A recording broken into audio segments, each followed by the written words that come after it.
el director no solamente tiene la potestad de dar órdenes, sino que es su deber, a él le pagan por emitir órdenes directrices, vigilar la actuación de sus subordinados y ajustarlos al cumplimiento de la ley.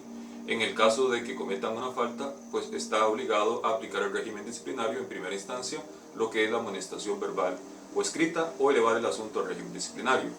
Ahora bien, uno de los elementos más importantes que establece la Ley General de la Administración Pública es el deber de obediencia de los trabajadores a cargo de un jefe o representante del patrono, que sería el director.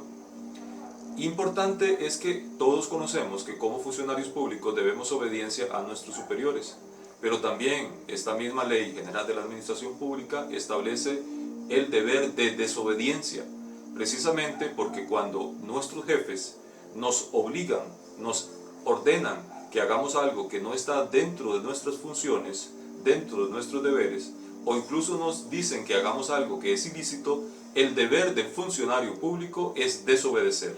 Si lo que nos piden es cometer un acto ilícito, estamos más bien en la obligación de denunciar a nuestro jefe porque se está cometiendo no solamente el delito de abuso de autoridad, sino incluso nos están obligando a hacer algo que es un delito y constituiría hacerlo en transformarnos en criminales de hecho, y a nuestro jefe sería la persona que fragua el delito, sería el autor intelectual del delito. Situación grave que bajo ninguna circunstancia se debe permitir. En estas circunstancias el trabajador está obligado a desobedecer. Pensemos un poco en los derechos del trabajador.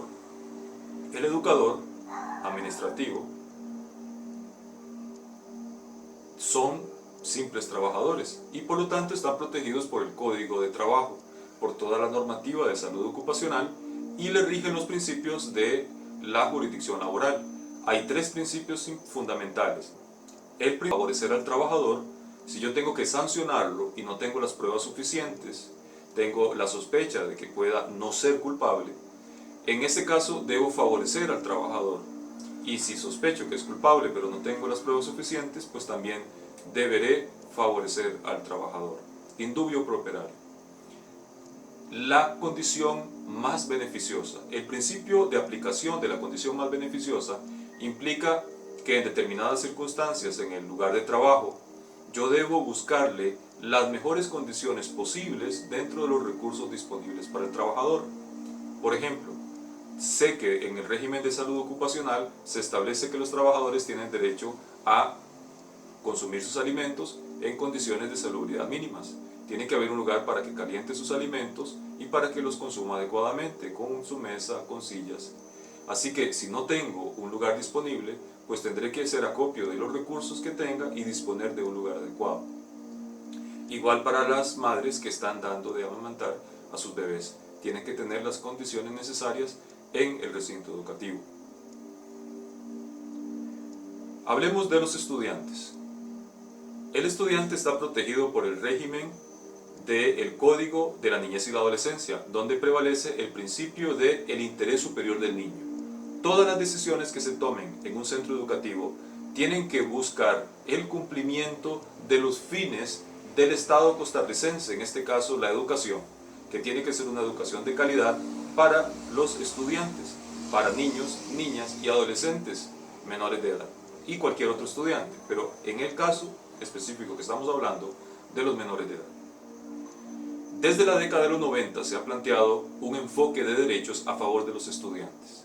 Esto implica que cuando yo pienso en mis derechos como adulto, derecho a la identidad, derecho a la intimidad, derecho al nombre, derecho al honor, derecho a recurrir a las instancias administrativas, derecho de respuesta, derecho a expresarme libremente, libertad de asociación, cualquiera de los derechos fundamentales que yo pueda pensar con ocasión a mi persona, son exactamente los mismos derechos que tienen los menores de edad, los niños, las niñas y los adolescentes.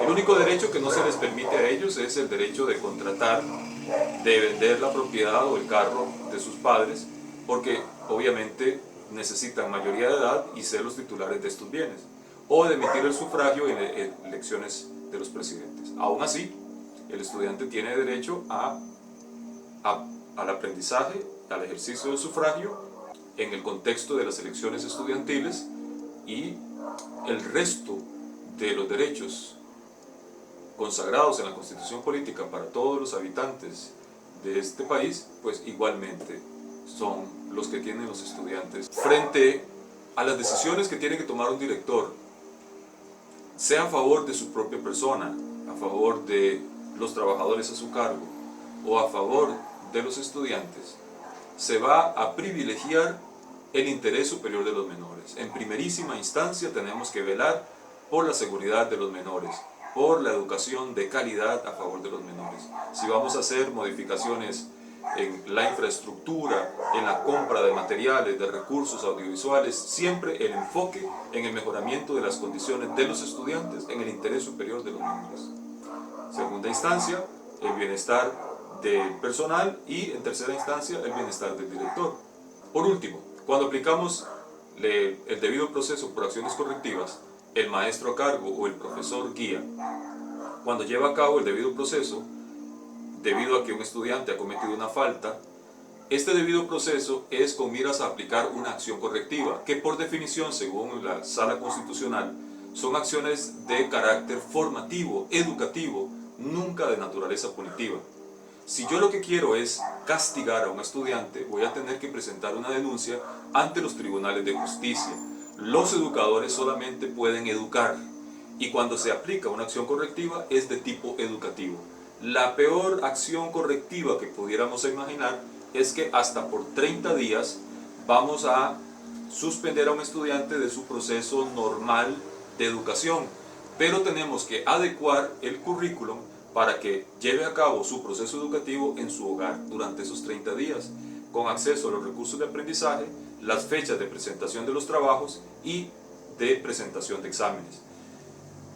Lo único que se pretende con esto es favorecer el aprendizaje del resto del grupo. Esa sería la única razón para sacar a un estudiante del proceso regular.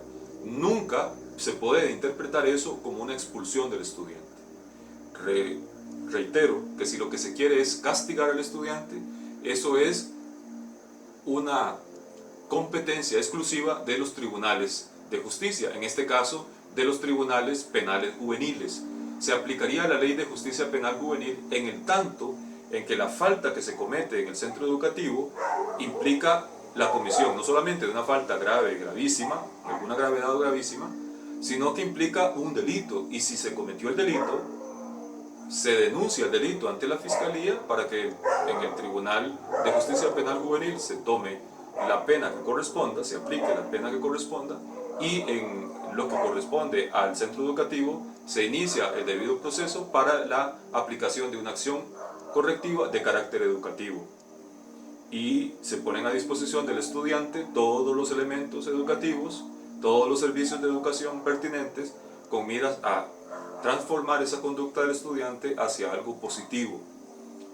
Repito, se sigue el debido proceso para aplicar una acción de carácter educativo, acción correctiva de la conducta, y por otra parte se presenta la denuncia ante la Fiscalía. La Ley de Justicia Penal Juvenil implica grupos etarios. Desde 12 a 18 años se aplica la Ley de Justicia Penal Juvenil. De 12 a 15 años la pena es de carácter restaurativo, preventivo, formativa también incluso. No implica privación de libertad. Pero si el menor es de 15 a 18 años, perfectamente puede ser sancionado con pena privativa de libertad y se lo envía a cárcel de menores.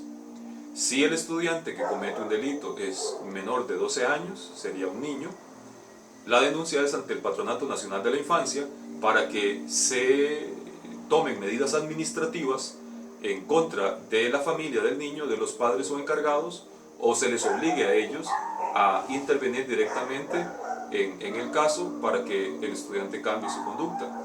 Así que una cosa es la acción correctiva de carácter educativo y otra cosa es la denuncia ante los tribunales de justicia penal juvenil en el caso de mayores de 12 años a menos 18 años, o incluso una denuncia ante el Patronato Nacional de la Infancia para que se lleven a cabo las medidas administrativas de carácter correctivas que sean pertinentes. De esto y otros temas que pueden ser de su interés estaremos hablando en la sesión del día de hoy. Muchas gracias.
principio del indubio pro operario. En caso de dudas, vamos a